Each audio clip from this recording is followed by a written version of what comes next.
Good morning, I'm Brian Reagan, this is Tyler Kelly.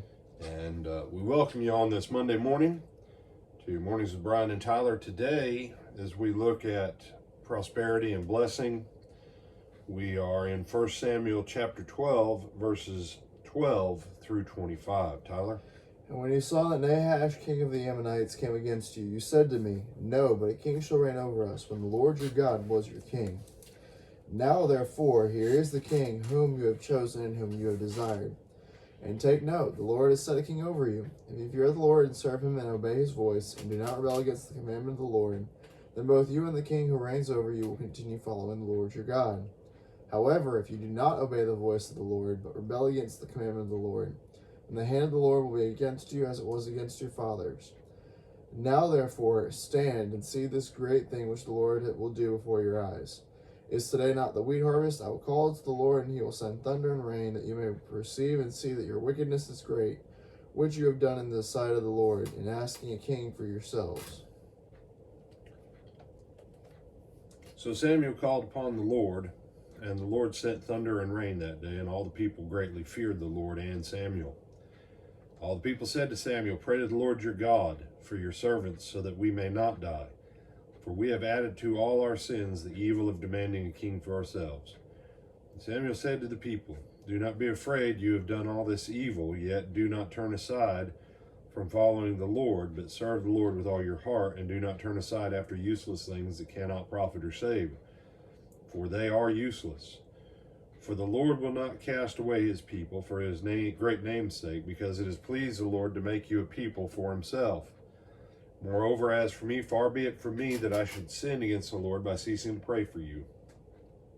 And I will instruct you in the good and the right way.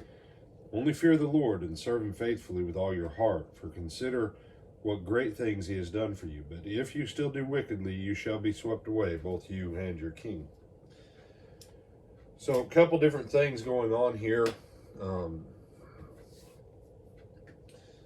First of all, the success of the king is based upon the faithfulness of the people.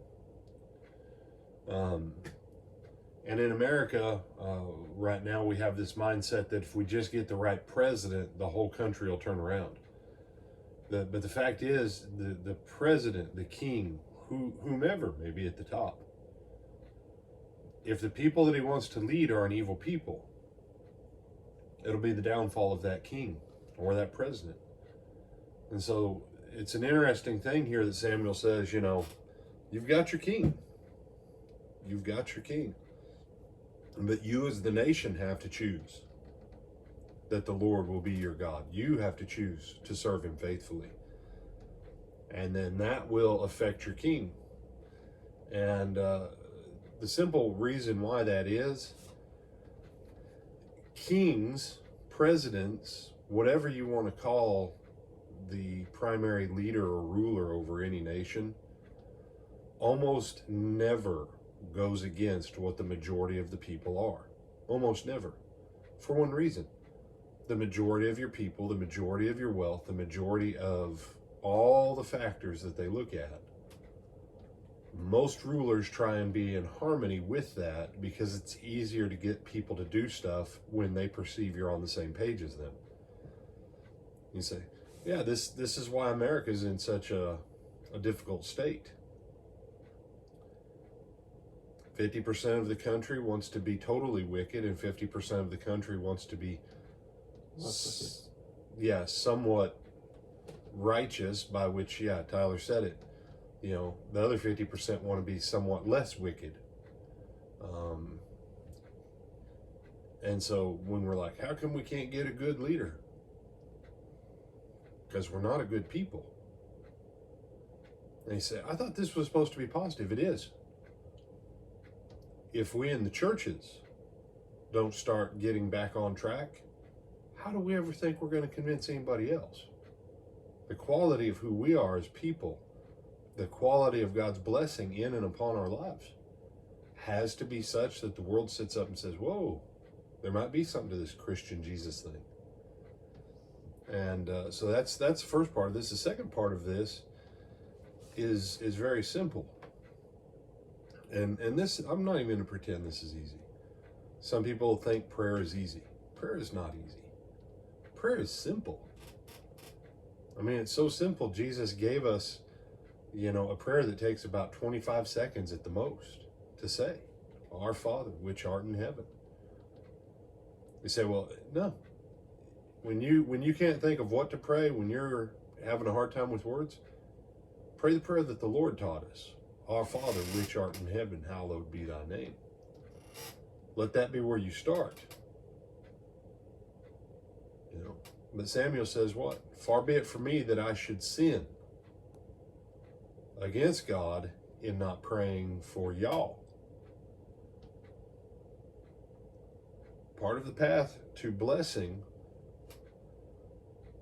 is to pray for others so that you're not sinning against God.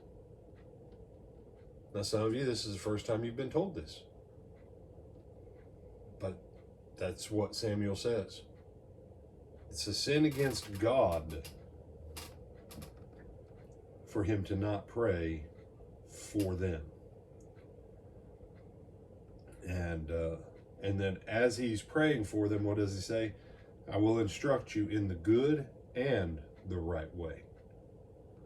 The morally blessed to be right with God, and the physical realm way to have success, that the moral and physical way go together. So, some other thoughts, my brother? Yes, sir. All these things come together. And what we'll see, well, what we know, we aren't going to take a huge amount of time on it, but ultimately what you see is there will be a few periods of tremendous prosperity, but they'll never attain to what they should have, because on the whole, for the next 400 years, they ignore what Samuel said to him this day. So, with that, you be the one to follow the Lord. You be the one to start being obedient. Start showing that difference. Pray for others. And then as you get your own stuff lined out, start teaching others as you're getting your stuff squared away while you're praying for them. I'm Brian Reagan. This is Tyler Kelly. And we bid you good morning.